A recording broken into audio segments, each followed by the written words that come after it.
నమస్కారం అండి అందరికీ. నేను శ్రీకాంత్. ఈరోజు మీకు తెలియజేస్తున్నది ఏమిటంటే సుబ్రహ్మణ్య స్వామి యొక్క అద్భుతమైనటువంటి నామము మంత్రము. ఈ నామము మంత్రం వలన కుజదోషం తొలగుతుంది, నాగదోషం, సర్పదోషం మరియు శని దోషం తొలగడమే కాకుండా శరీరంలో ఉన్నటువంటి చెడు తొలగుతుంది, మనశ్శాంతి మరియు విజయము, అదృష్టము, మంచి విద్య ఉద్యోగం ప్రాప్తించడానికి అద్భుతమైన మంత్రము ఎంతగానో ఉపయోగపడుతుంది సుబ్రహ్మణ్య స్వామి నామము మంత్రము. ఆ నామము మంత్రము ఏమిటంటే ఓం అగ్రగణాన్యయ నమః, ఓం అగ్రగణాన్యయ నమః, ఓం అగ్రగణాన్యయ నమః, ఓం అగ్రగణాన్యయ నమః, ఓం అగ్రగణాన్యయ నమః, ఓం అగ్రగణాన్యయ నమః, ఓం అగ్రగణాన్యయ నమః, ఓం అగ్రగణాన్యయ నమః, ఓం అగ్రగణాన్యయ నమః, ఓం అగ్రగణాన్యయ నమః, ఓం అగ్రగణాన్యయ నమః. ఈ నామాన్ని మీ పూజా మందిరంలో కూర్చొని తెల్లవారుజామున ప్రతి మంగళవారము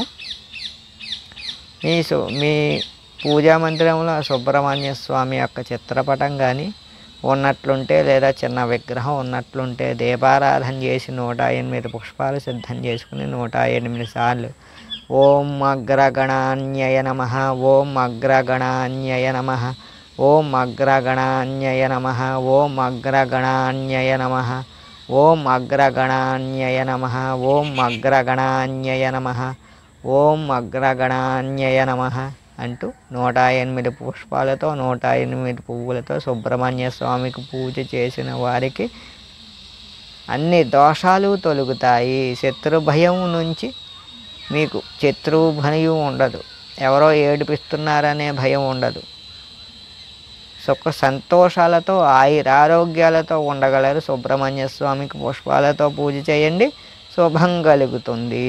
పుష్పాలతో 108 పుష్పాలతో పూజ చేసిన తదుపరి మీరు అగరత్తులతో ధూపం ఇవ్వాలి. సుబ్రహ్మణ్య స్వామికి 3 సార్లు ధూపం ఇచ్చిన తదుపరి నైవేద్యానికి సుబ్రహ్మణ్య స్వామికి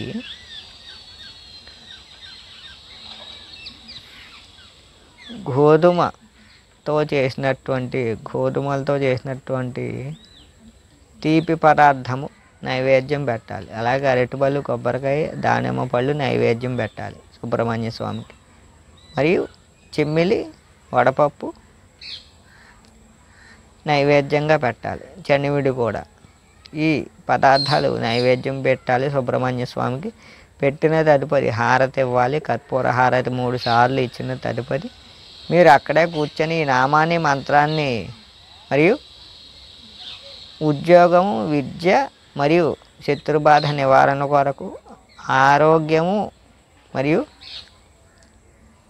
ఐశ్వర్యం కొరకు, మరియు నాగదోషము, కుజదోషము, శని దోషము, సర్పదోషము తొలగడానికి మీరు ఈ నామాన్ని మంత్రాన్ని సుబ్రహ్మణ్య స్వామి నామాన్ని మంత్రాన్ని 108 సార్లు లేదా 1000 సార్లు ప్రతి మంగళవారము జపించడం వలన తెల్లవారుజామున 3:10 నుండి ఉదయం 6 గంటల వరకు జపించాల్సి ఉంటుంది. 108 సార్లు అయితే ఒక అరగంట పడుతుంది, లేదు 1000 సార్లు అయితే 2-3 గంటలు పడుతుంది. కాబట్టి మీరు శ్రద్ధగా జపించండి, స్మరించండి, జపించండి, పఠించండి, సుబ్రహ్మణ్య స్వామి అనుగ్రహం పొందండి.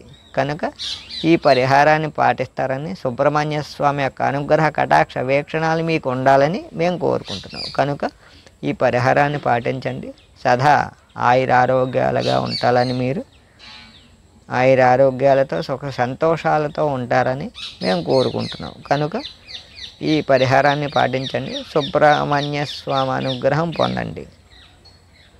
కనుక మరిన్ని మంచి వీడియోల కోసం చూడండి మా ఛానల్. నమస్కారం.